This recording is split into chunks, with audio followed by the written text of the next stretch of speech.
भारत में एक ऐसे सांप की प्रजाति भी पाई जाती है जिसका नाम रसल वाइपर होता है। इसके काटने के बाद ये सांप उस जगह से भाग जाता है, चला जाता है। लेकिन एक कहानी सामने आती है जिस कहानी में एक शख्स सोया हुआ है और सांप उसके ही बाजू में बैठा हुआ है और बताने वाले बता रहे हैं कि सांप ने 10 बार उसको काटा है और काटने से उसकी मौत हो गई है। वो बोल नहीं रहा है, चाल नहीं रहा है। उसके बाद उस वीडियो को सोशल मीडिया पे वायरल किया जाता है। लेकिन जब बाद में पुलिस इसकी जांच करती है तो जो सच्चाई सामने आती है वो सुनने के बाद हर कोई हैरान हो जाता है कि कोई सातिर से सातिर आदमी ऐसे कैसे सोच सकता है, ऐसे कैसे इतना नीचे गिर सकता है, जिस इस कहानी में भी यह हुआ था। ये कहानी उत्तर प्रदेश की मेरठ से, जहां से नीला ड्रम का भी कहानी आप लोगों ने सुना था, जो मुस्कान ने अपने पति का मर्डर कर दिया था। ये कहानी भी उसी जिले का है, लेकिन वहां से थोड़ा सा दूर का है। तो चलिए पूरी कहानी बताएंगे इस रसल वाइपर सांप की, कि कैसे उस आदमी के पास में था।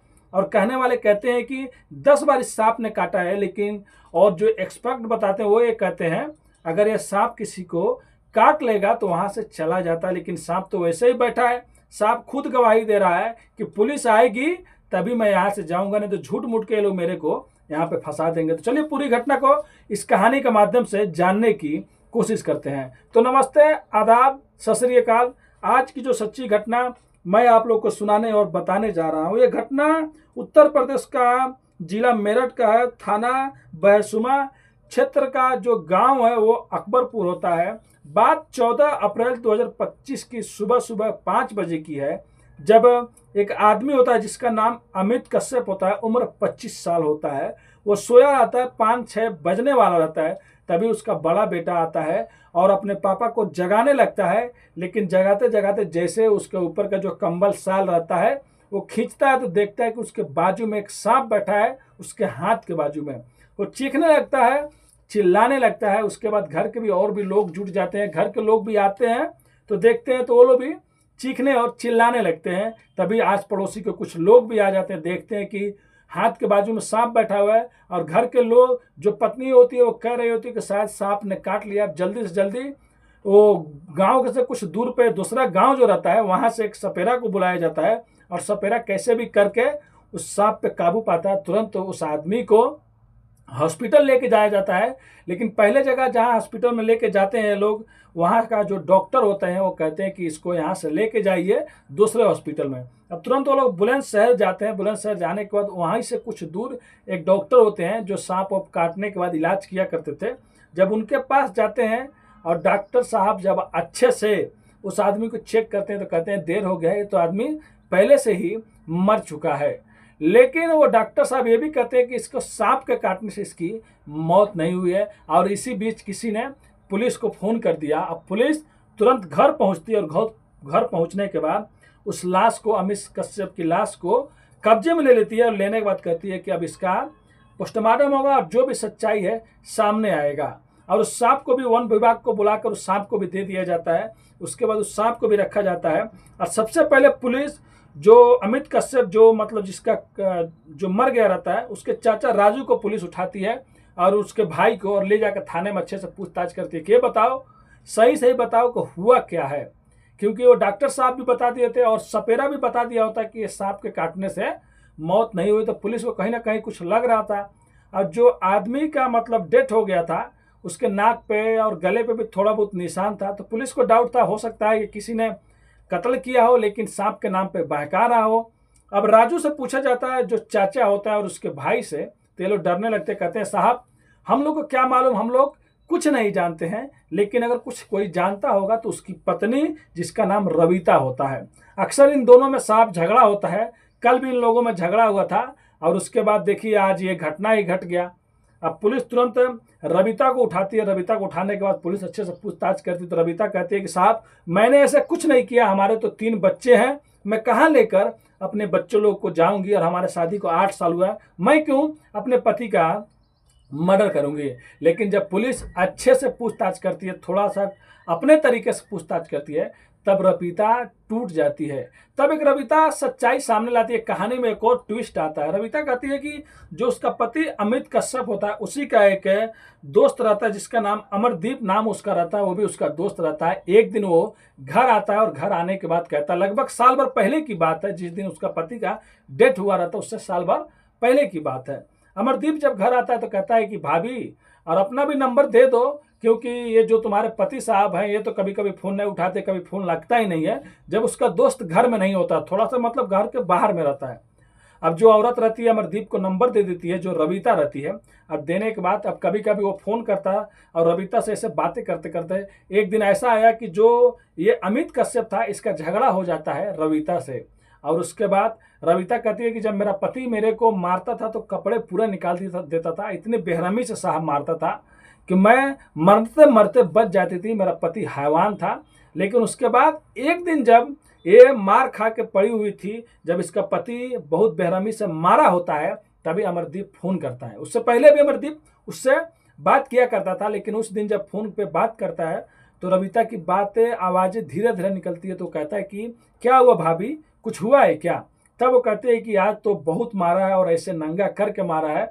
तब वो कहता है कि यार तुम कब तक इसका जुल्म सहोगी, कब तक क्या करोगी? उसी दिन से वो लोग सोच लेते हैं कि अब हम लोग इसको रास्ते से हटाएंगे, और फिर बाद में वो लोग प्लानिंग करने लगते हैं। बाद में इधर जो अमरदीप होता है वो रविता से दोस्ती के बाद प्यार करने लगता है। फिर ये लोग मिलने जुलने लगते हैं इस अमित कश्यप के मतलब गैर मौजूदगी में।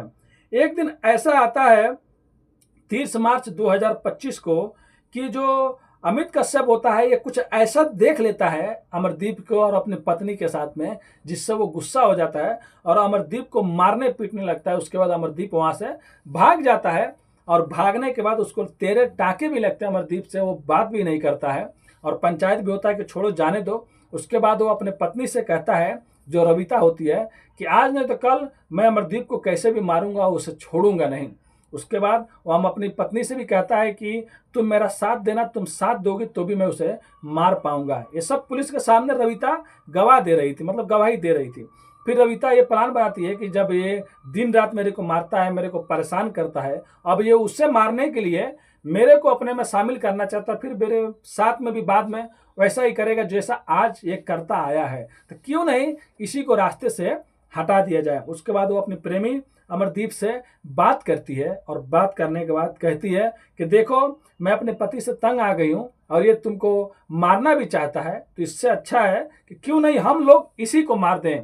तुम कहीं से सांप का व्यवस्था करो और हम लोग इसे मारेंगे। मारने के बाद ऐसा दिखाएंगे जैसे मतलब लगेगा कि अपने आप मर गया है। वो लोग यूट्यूब पे, नेट पे बहुत जगह सर्च करते हैं कि मतलब कुछ ऐसे मर्डर के कैसे किया जाए, तो फिर वो लोग देखते हैं कि कोई सांप है, सांप ले आके रख दो तो सांप काट लेता है, आदमी मर जाता है, फिर किसी को शक नहीं होता, सांप भी वहाँ से चला जाता है।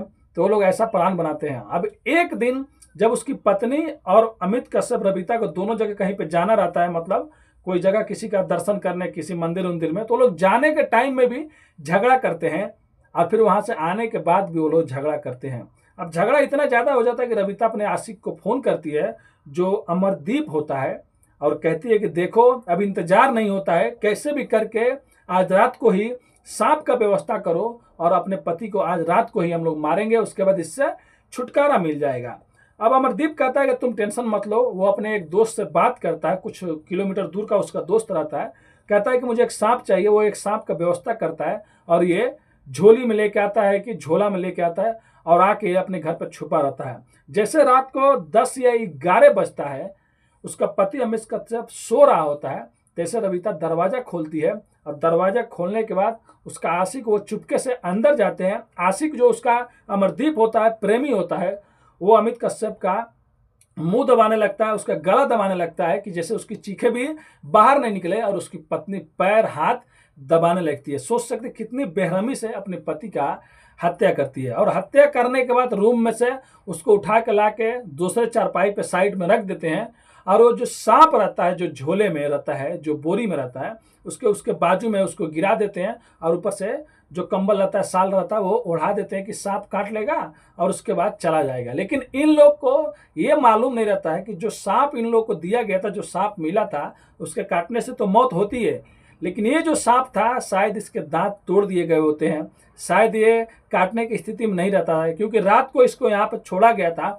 और वो सुबह तक वैसे को वैसे वहीं पर पड़ा हुआ था, क्योंकि सांप भी सोच रहा था कि मैं अगर यहाँ से चला जाऊँगा तो शायद मेरे ऊपर इल्ज़ाम लग जाएगा। इससे अच्छा है कि भाई मैंने काटा नहीं है तो मैं यहीं पर रहूँगा, पुलिस आएगी और खुद पुलिस पानी का पानी दूध का दूध करेगी। होता भी यही है, सांप ने काटा ही नहीं रहता है और सांप के साथ पहले से ही दांत टूट गए होते हैं। उसके बाद उसको लिया के वन अधिकारी लोग लाकर जंगल में छोड़ देते हैं और उसकी प्रेमी जो अमरदीप होता है और पत्नी रविता को हिरासत में यानी कि गिरफ्तार कर लेते हैं।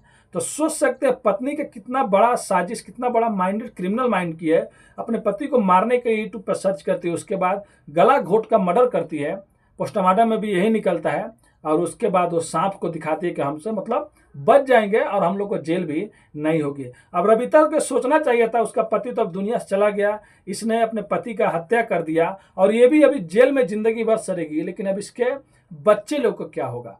इसीलिए कुछ भी गलत काम करने से पहले 1000 बार सोचिए अपने आगे पीछे कि आपके जाने से किसको कितना नुकसान होगा, सामने वाला है तो उसको कितना नुकसान होगा। अगर वो चाहती तो पुलिस कंप्लेन या कुछ भी करके उसका पति उसको मारता था तो शायद पुलिस का हेल्प लेती तो कुछ होता जरूर, उसे छुटकारा भी मिल जाता, वो अपने आशिक के साथ में रह भी सकती थी।